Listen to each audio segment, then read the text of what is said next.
product. The real money is in the value chain. When Papas was introduced this theme, there was something he said which is striking. Most times, the people that are wealthy are not the ones that are actually producing this product. For example, let me use a practical example. Those that are planting cassava, as an example. Imagine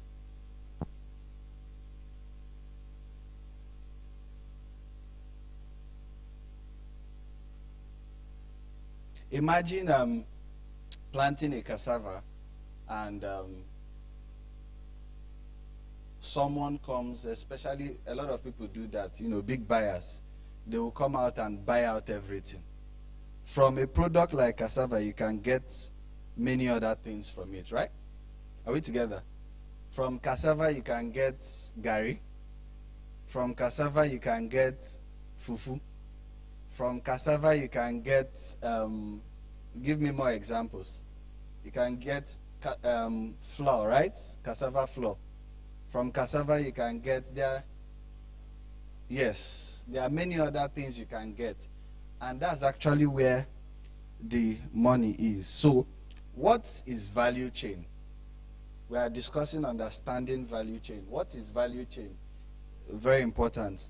So, in the practical sense, whether in entrepreneurship, this is career and business training. So, in entrepreneurship, value chain is the full journey a product takes.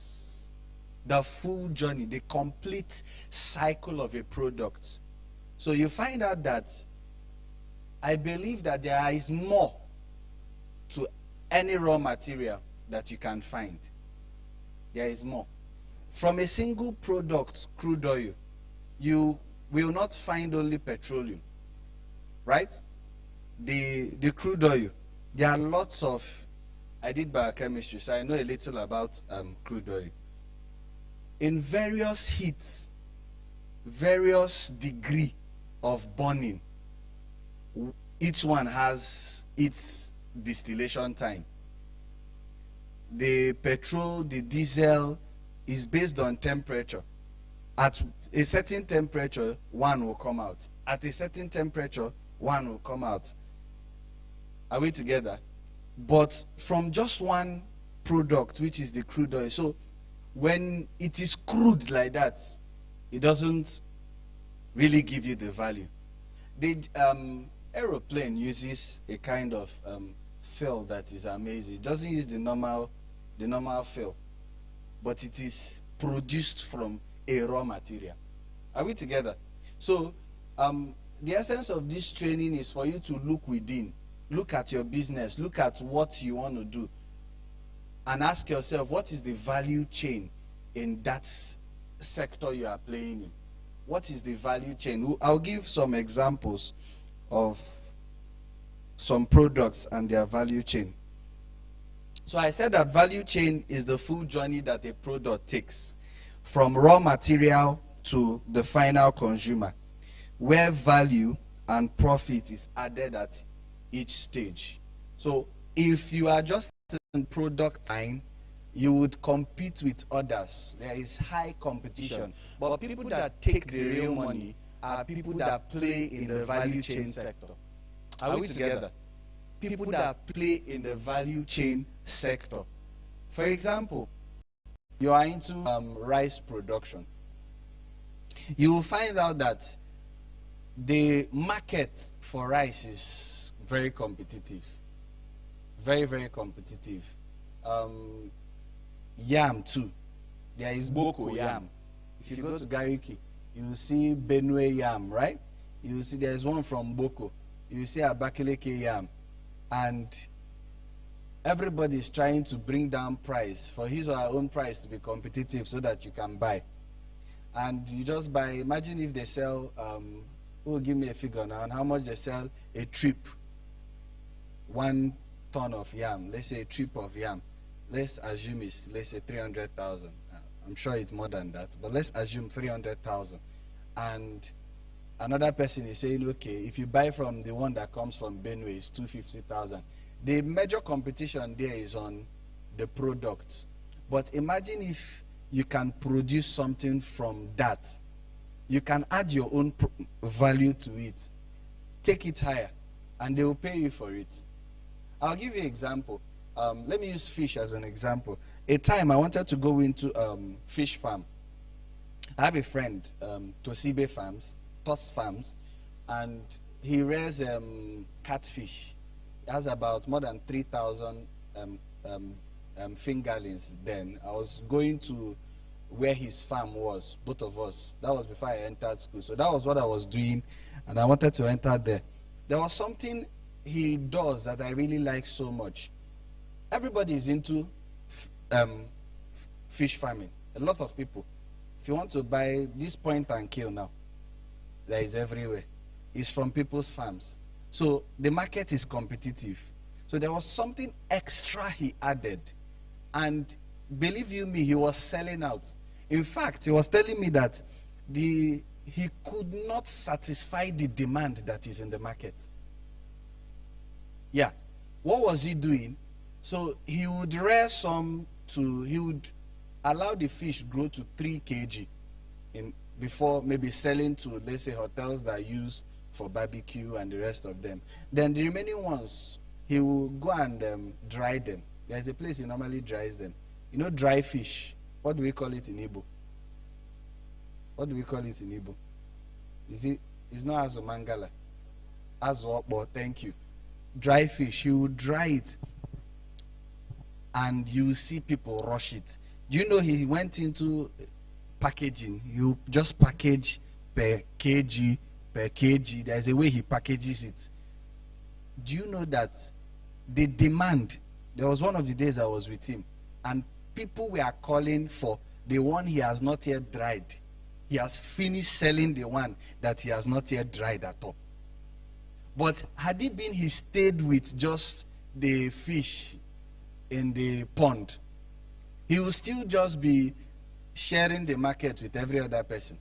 But he went into something extra, and he was making more money.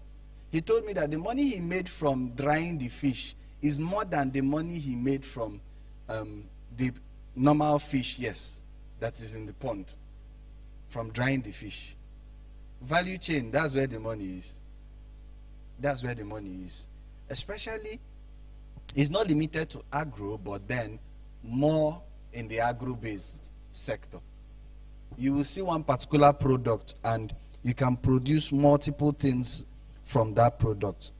So every step you take from your product, you take it forward in the value chain, you can increase your earning potentially. And that's what makes you different from others that are in the market. You see wood. There are lots of products that have come out from wood. The book you are using to write is from wood. True or true? Exactly. Latex, what we call rubber, is from wood. Gum is from wood. I used to ask myself why Nigeria imports toothpick, as little as toothpick. Yeah, we import toothpick in this country. But toothpick is also produced from wood. Yes. The thing is that a lot of people don't want to go into manufacturing. And in manufacturing, because that's where the money is, in manufacturing, not just manufacturing these products, the value chain aspect of manufacturing.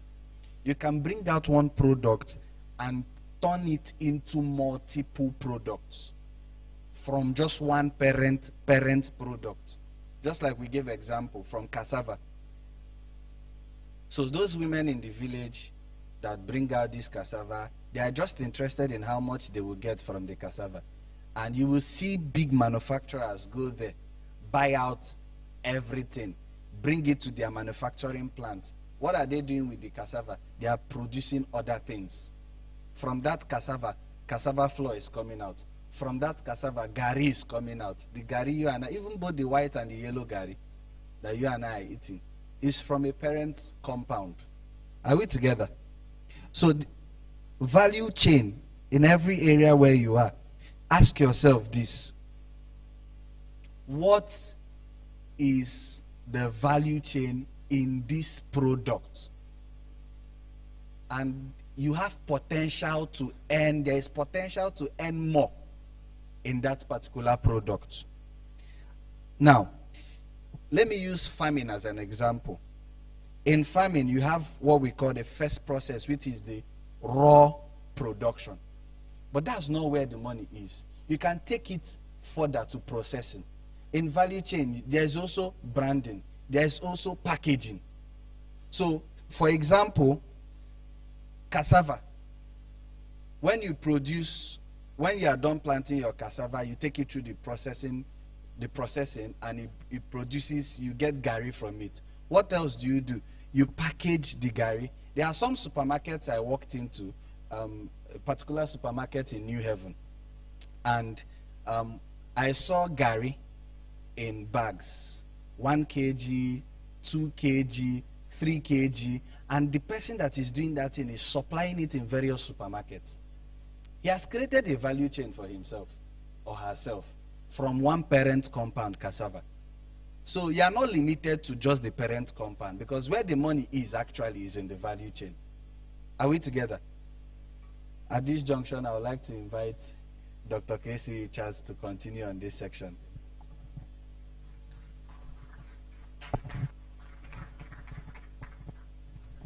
Thank you. I think I heard when you talked about Gary. All right. There's a supermarket in New Haven, right? Okay. Thank you so much. Let's appreciate PSO. Please add life to that clap, please. A very big thank you to the justice you are doing to the class. But then I woke up late. Amen. We're all human. Don't try to behave as if you're superhuman. And then be vulnerable. Let people know, okay, you get it wrong here. Yeah, I slept late. I slept quite late yesterday. Quite late. After my trip, came in thinking that I would get some rest, and I continued. So slept quite late. Not just that I woke up late. Every member of my family woke up late. All of us. Everybody. And then started hurrying to get ready for this morning service. Of course, it's streamed online, so don't bother about it. Let them see that I woke up late, okay? All right. A big thank you to you, Pastor Solomon, for doing justice to this session. So we're going to continue the series we started. Last week, Pastor Edge was taking us on maximizing the value chain economy, and we talked about understanding the value chain economy, and he was taking us on maximizing the value chain economy. I want to be very practical with us. What is value chain in a nutshell, so that you will not think about value chain as something that is like a rocket science? What is value chain? God created trees. God created fishes. God created, name them, as maybe tomatoes. God created pepper, whatever. God created sand. God created limestone. Now, what we call value chain is looking at the original products, whatever that is a product, and bringing out another product or services out of the original one. So when man looked at the tree, man realized that paper can come out from tree. All right? Man realized that wood can come out from tree that they can use to build houses, okay? They can use to do, woodwork in houses.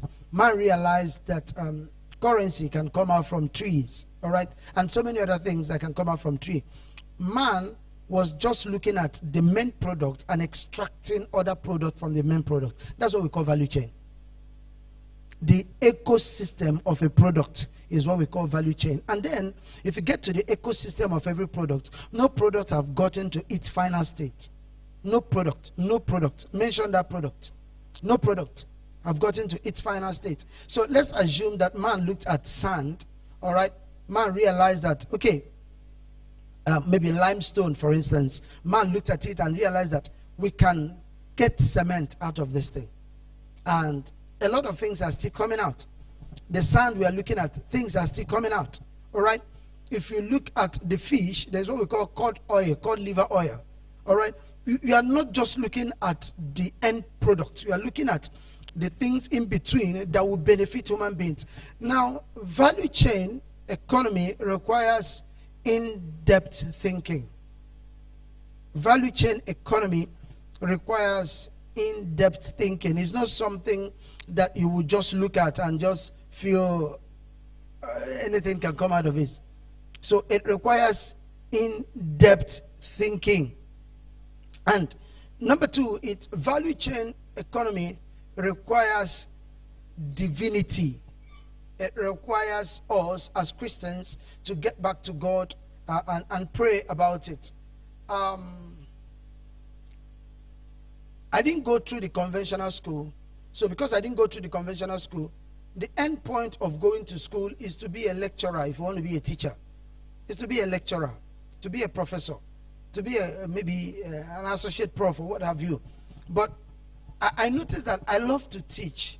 So I started looking at the teaching aspect of life, and I said to myself, what is it that you have interest in? I love to teach about finance. I love to teach about leadership. That's two areas I love so much. Apart from the fact that God called me to teach his word and other things. So I'm the one that created that one. I'm the one, I was looking at it. What can I teach? What can I teach? What can I teach? So it is looking at a product and seeing what you can bring out of that product. That's just what we call value chain economy. So let me show us a few things that will help us. Number one, there must be clarity of a product. There must be clarity of a product.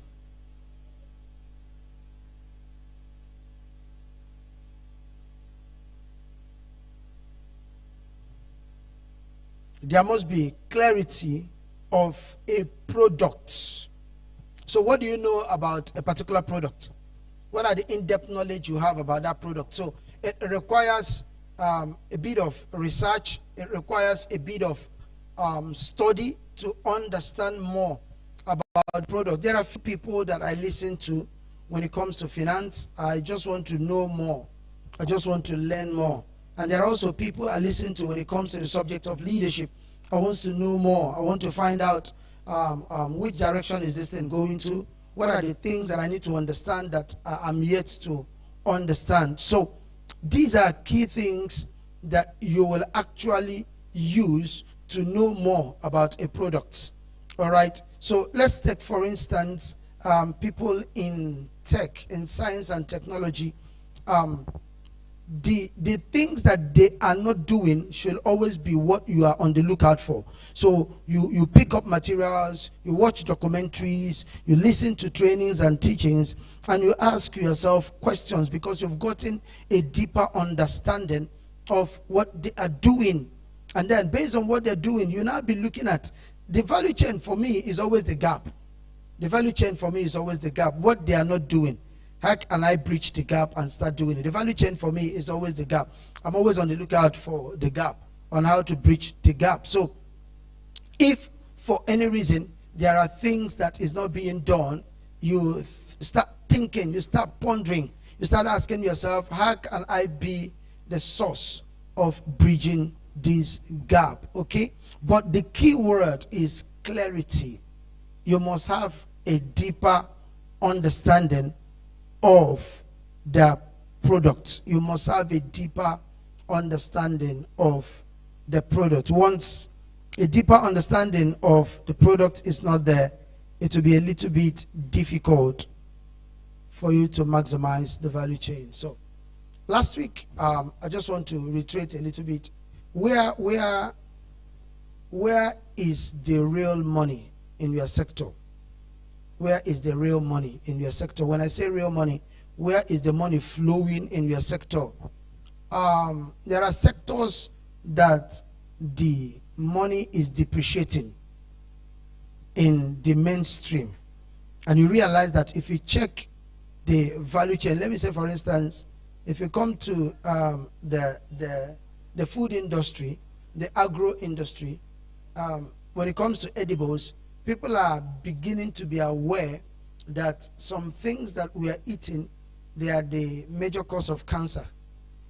People are beginning to be aware of organic food.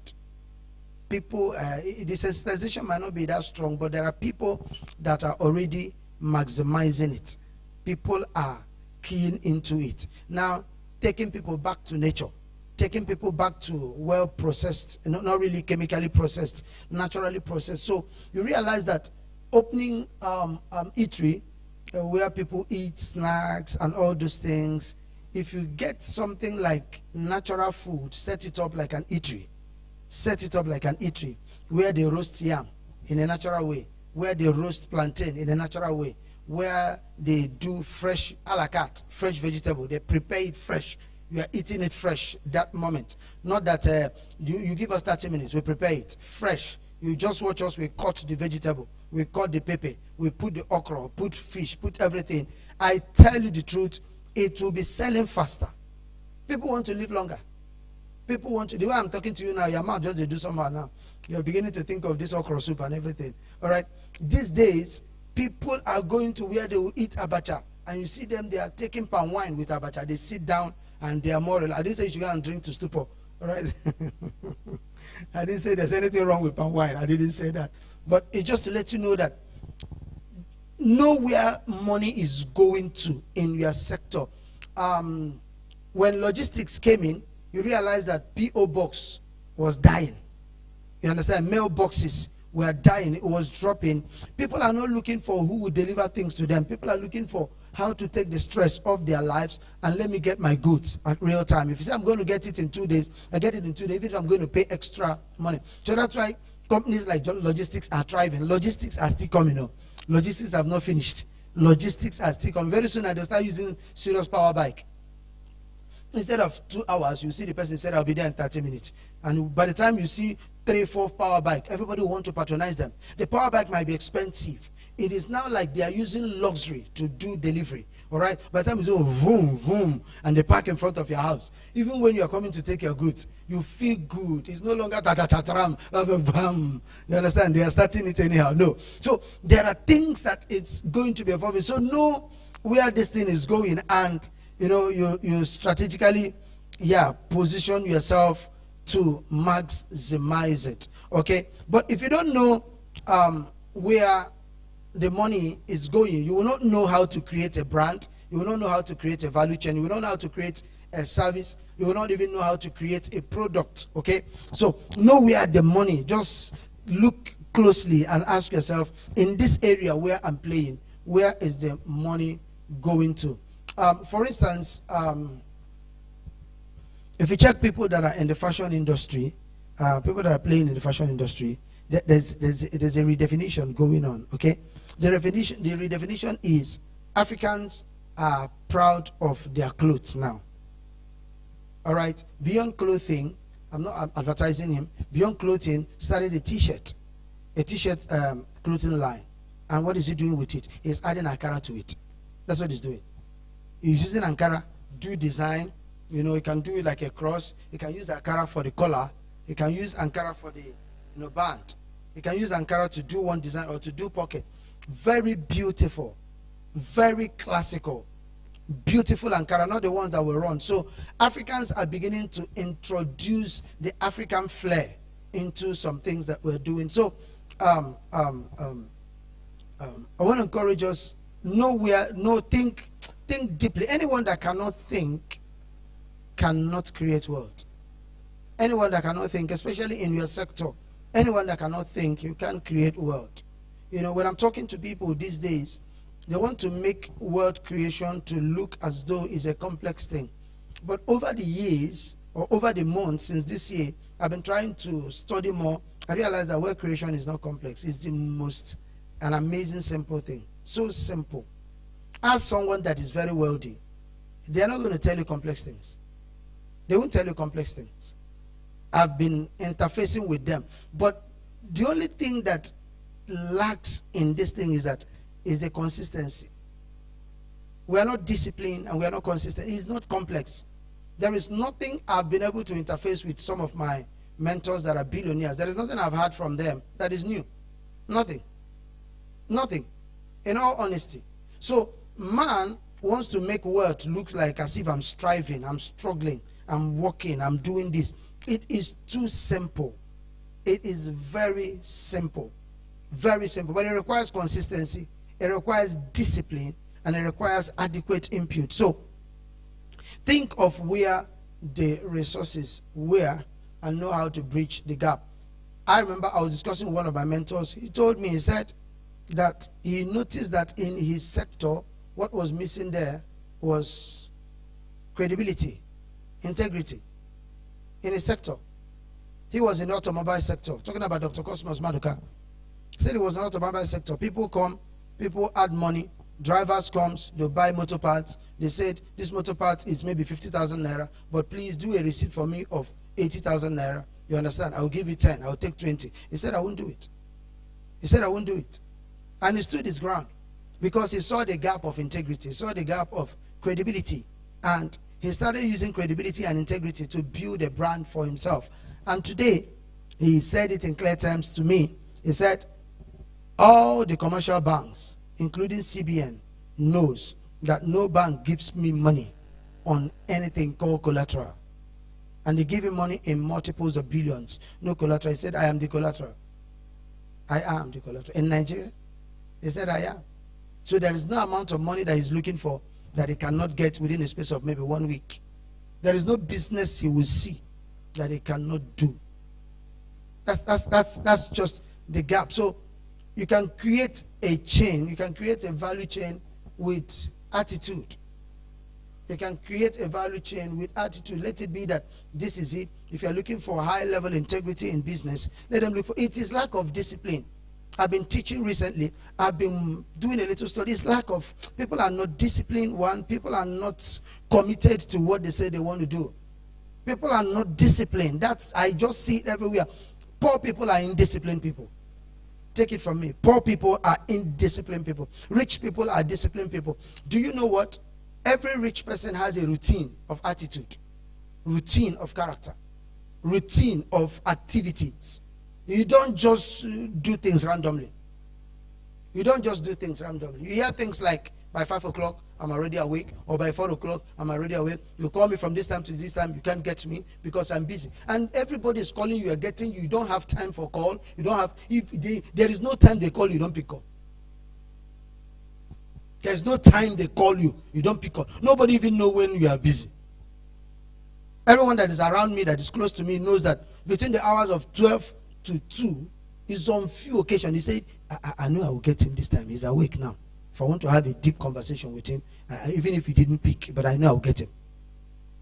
That's the truth. Because if you stay close long enough, you know my time. You will know my time. There are people that call me, they say, I don't think you will pick my call. But please, I wanted to tell you something. I'm not the type that pick calls anyhow. No, I know, it's not possible. So you assume that I just carry my phone, I hold it in my hand.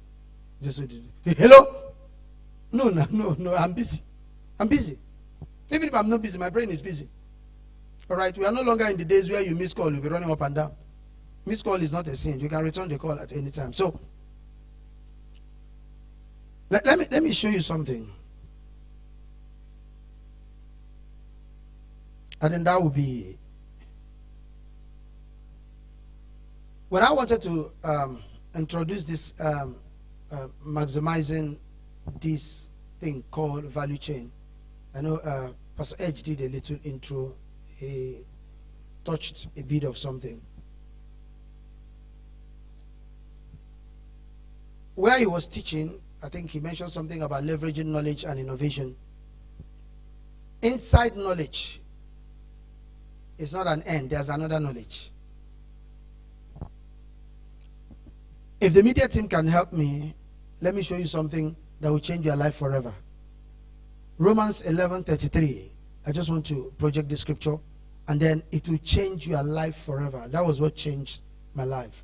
Please, I'd like everyone look up to that scripture, and then we'll proceed from there. Romans 11:33. Thank you. Romans 11:33. Now listen, everybody. Oh, the depth of the riches, both of the wisdom and knowledge of God.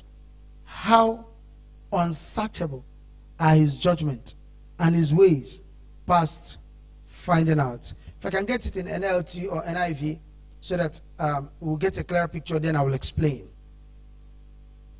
Oh, how great are God's riches and wisdom and knowledge. How impossible it is for us to understand his decisions and his ways. Let me get it in NIV and then I will explain. Oh, the depth of the riches of the wisdom and knowledge of God. How unsearchable his judgment and his paths beyond tracing out. Thank you. I think this helps. There is no end to knowledge. That was what set me free. The fact you got it at this layer is not an end. It still has depth. And we won't get to the end until all of us leave this earth. Either through second coming or through rapture. When telecommunication was invented in form of phone, when it came out in form of normal telephone, the world thought we've gotten to the end. Now, when it evolved and became something we can carry in our hands, in fact, we got to the point we got to BlackBerry. We thought we've gotten to the end of this world. BlackBerry was like, there's one they call Thuraya. Thuraya, you can use it inside the ship, inside the water. Now, after that era, the world evolved. Now, those of us using iPhone, because I have iPhone 13 Pro Max. Those of us using iPhone, we are thinking it is the end of this world. As I'm talking to you right now, people are thinking of a new product that will beat down iPhone. So in your sector, this is something you're going to do. When you say leverage knowledge and leverage innovation, knowledge of what is available now, you can take that same knowledge, think deeper. You can take that same knowledge, study well, do a bit of research. You'll be surprised what you will come up with in form of value chain, either in service or product. We are not deep thinkers, especially the Igbo race. We are good in copying, mass producing, sometimes fake. That's why you see fake wine, fake drink, fake everything, fake. Let them just produce it. Igbo, especially in Aba and Onitsha. Aba and Onitsha. I grew up from those two cities. Aba and Onitsha. There is nothing you buy in Aba that you will not ask them, is it original? They will tell you, let me get original for you. That's the truth. They will always tell you in Aba, let me get the original. This one is 7,000. The other one is 12,000. Which one do you want? They are not ashamed. They will tell you the truth. You say you want this one, they say take this one. You want the other one, they will go and get you they have the original. But they will have counterfeit. So the ingenuity of Africans revolves around until we see a product, that's when we start cloning the product. The ingenuity of African man is not around, let's see this product, let's see this knowledge, let's see how we can use it to bring out something. There's a school in Rwanda. I visited the school in Kigali when I was in Rwanda. African Leadership Institute, ALI. You can Google it. A very powerful school. One of the best schools in Africa. One of the best schools in Africa is a university. In ALI, African Leadership Institute, they don't do normal courses. All the courses in ALI, all the courses are not like medicine, they are not like philosophy, they are not like sociology. What you hear in ALI, are contemporary and future problems. They turn it to courses. It was there that I got the inspiration and I started our own Lead African Institute. It was there. I got inspiration then and I kept it in my spirit. So what they do is, there are courses like Waste Management Business. That's the kind of courses you see. That's the kind of courses you see in. You see peace and global peace and conflict resolution. That's what they studied there. So I met a young lady in Nigeria, and that's what she studied.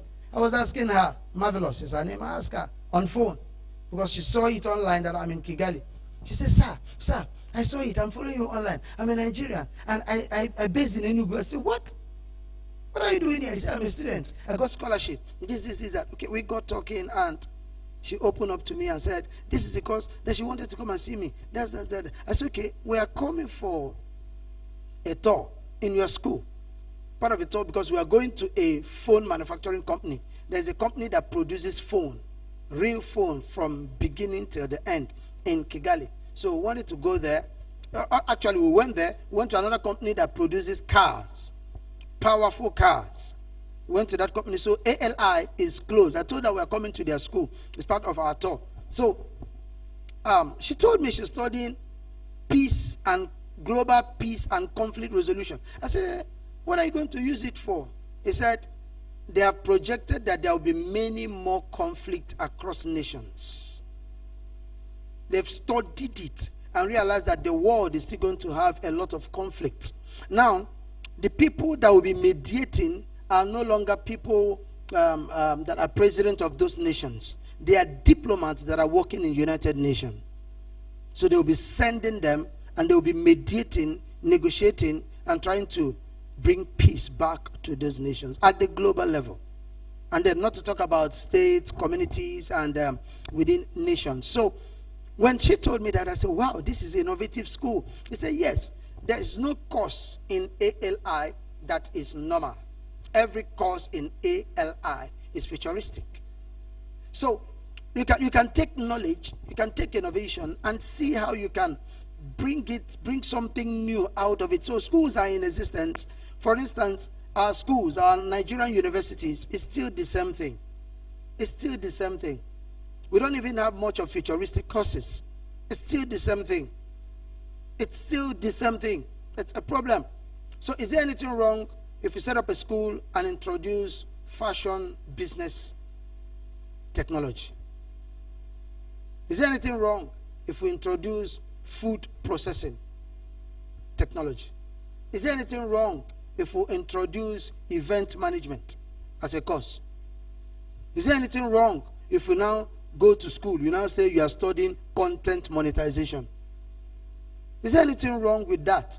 Is there anything wrong with create a course, make it encompassing, where people study, instead of allowing these young people to just get their fingers burnt, bring them together where they can run a 4-year course and you turn them into content creators? Don't you think that Nigerians' ecosystem will become massive and big because we are creating something that has to do with the future?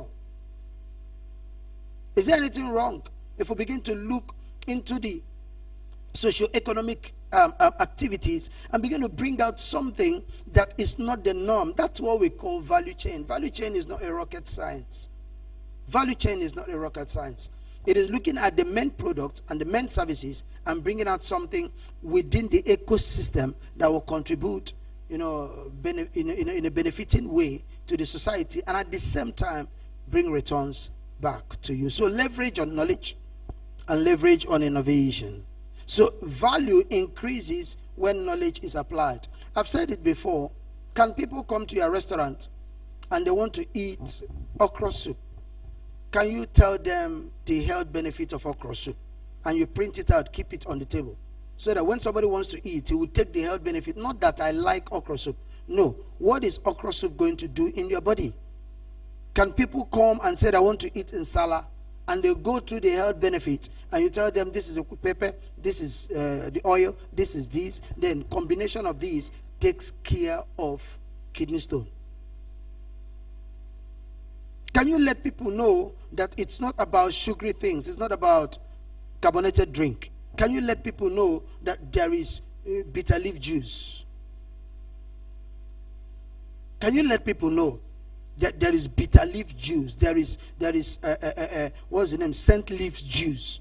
All right, but it's not about being bitter or the scent leaf. It's about 1 cup taking care of this and this in your body. It has been proven. And then they will go through it. By the time they read it, they will be frowning their face. Yamunka. Okafor. So, I mean, these are ecosystems. Instead of creating a smoothie shop where people just come to drink something sweet, and you carry one girl come out and say, what do you want? He said, I want this, I want that. This one is sweet, this one is not sweet. They add milk, they add everything. No. Can we create something that you say, this one is this leaf, this one is that leaf, this one is that leaf, it's being extracted, this is a measure, you take it, and if you take it in the next 1 week, go and check yourself, check your blood level, check your BP, check this one, check that. I'm telling you the truth. Can we create some of those value chains? I'm not telling us something that is far-fetched. I'm telling us something that you think through, and then you begin to improvise, and you package it well. You package it well.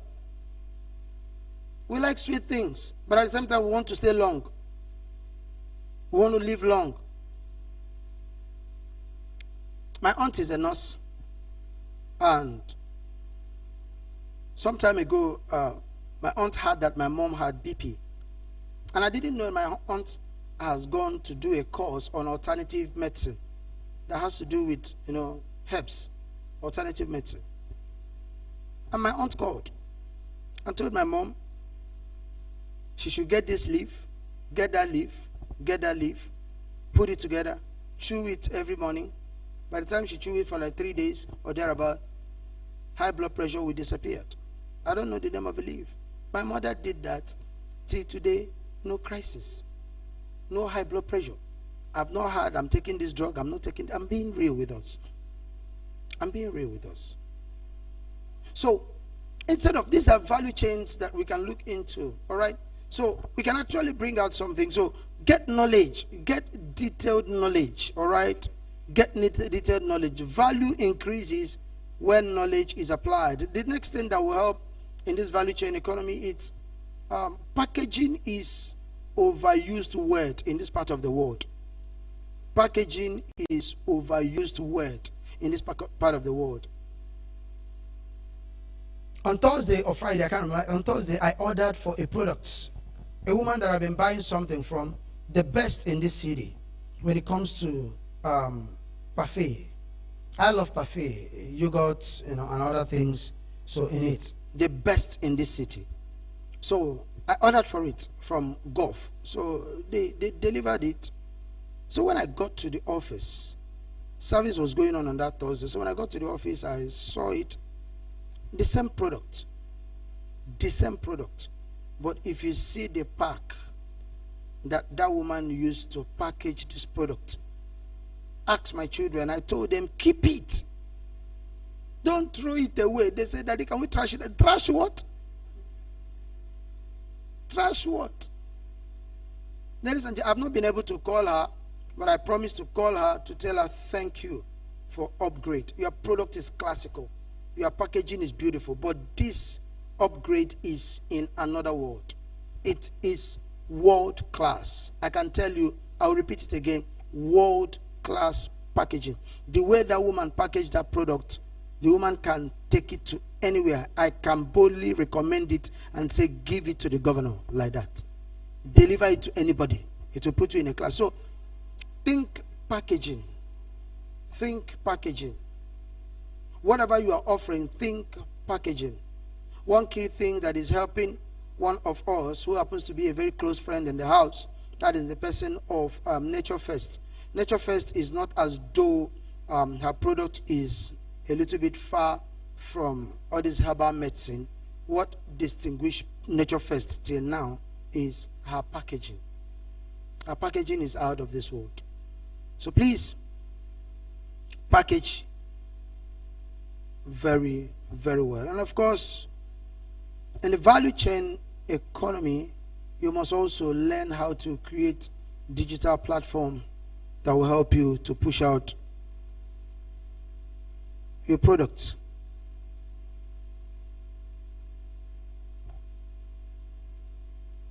There's something I notice about business. It's either you target the class, the elite class, or you target the masses. If you cannot define your targets, you will not know the kind of value chain you will create. Anything goes. We've been thinking on how to repackage our church to accommodate the caliber and the class of people we want. We're not done. We're still on it. It's not a crowd thing. It is now something that those that are thinking like us. We're even thinking of how to package it in a way that we'll run a training for all the workforce to tell them how to dress. You can't dress anyhow. Both Thursdays, both Sundays. You must walk in here and people will be looking at see if diplomats are coming in here. There's a way you put yourself together. People will be wondering, what are they really doing there? What is happening there? What is actually happening there? Because the way you project yourself, that's how people perceive you. The way you project your product, that's how people perceive your product. The way you project your services, that's how people perceive your services. So, you must target either the class, the elite, or you target it, in form of the elite in form of premium, or you target it in form of the masses. Masses are not good to scale with, unless if you have gotten to the peak of your life, where anything you say, they will listen to it. But if you are rising, to scale through the masses is not easy. You scale through premium and class. Then when you get there, you can now do a product for the masses. They will accept it. But if you are in the masses, if you are in the crowd, you want to scale with the crowd, they say, see, you won't take me blow. Yeah, you won't use me blow. Now me way, you won't use blow. If somebody notices that if you subscribe to your YouTube, it will add one number to you. Say, I won't subscribe. Can you imagine? I will not subscribe. I'm being honest with you. Very terrible, wicked set of people. Oh.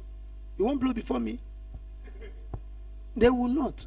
But you see, when they see someone that is already up, they will easily the person will not tell them to subscribe. You that is trying to come and say subscribe. Subscribe. I'm telling you to subscribe. It's free. You'll be begging and say, me subscribe. I no go subscribe. Me. Where? How many?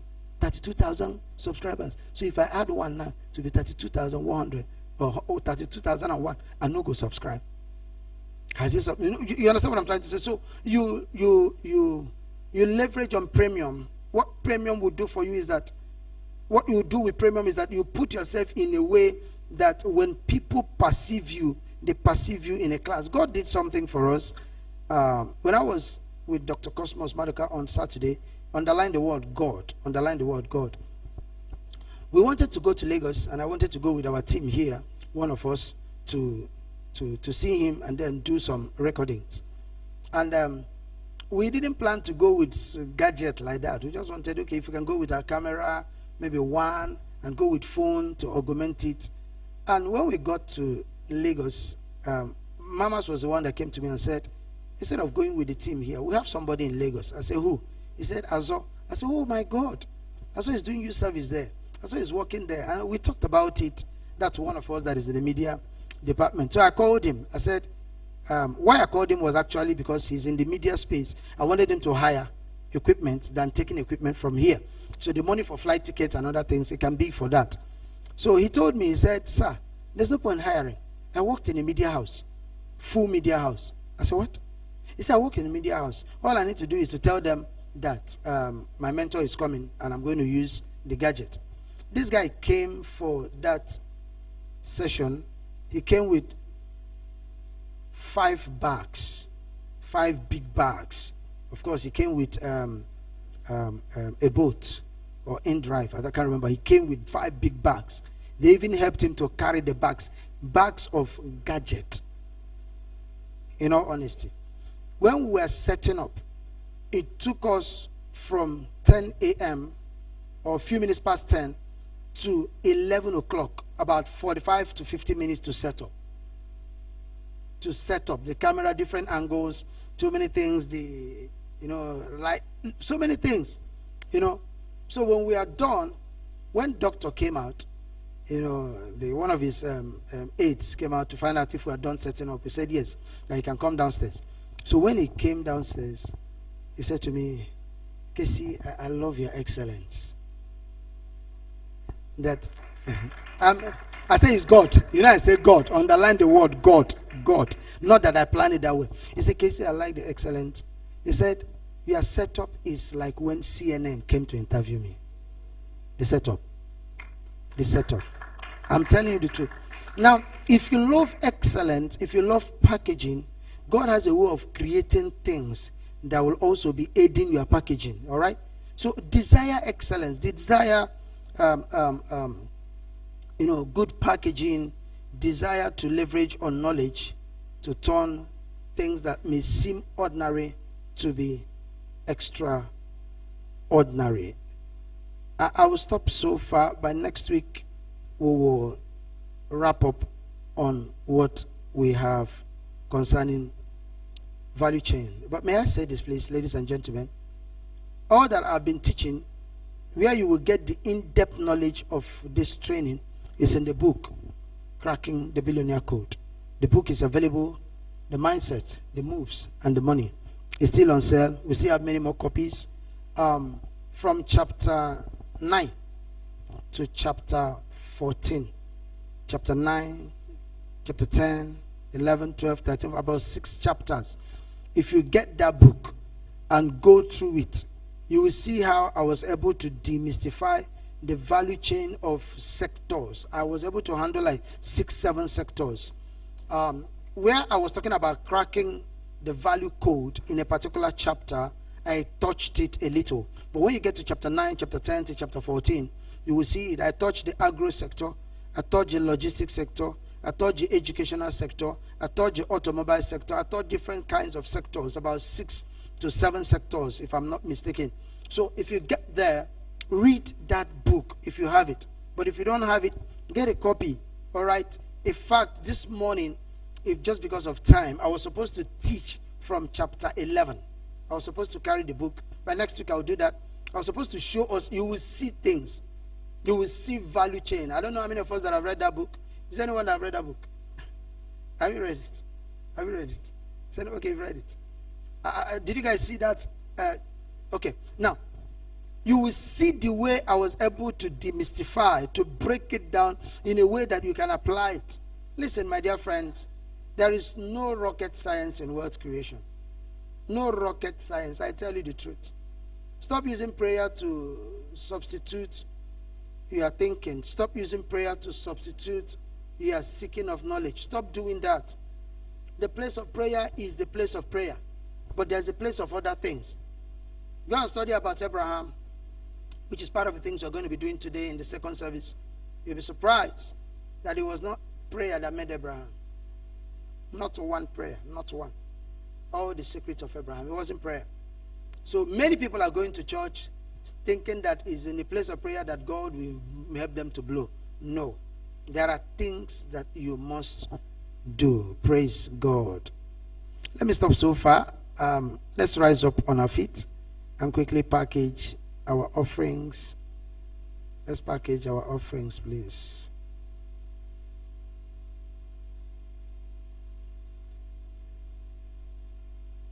Let's quickly package our offering and lift it up towards heaven. Let's package whatever we brought to God this morning. Details for giving is on the screen, and also for transfer we also have details.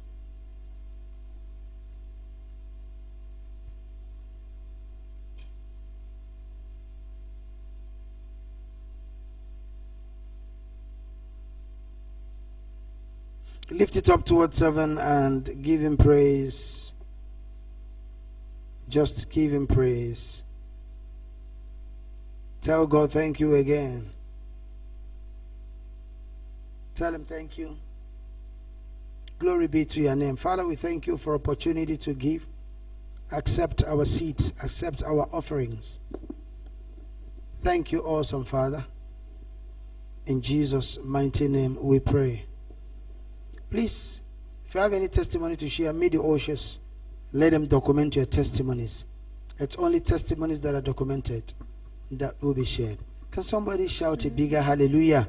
Hallelujah! Hallelujah! The psalmist said, let us sing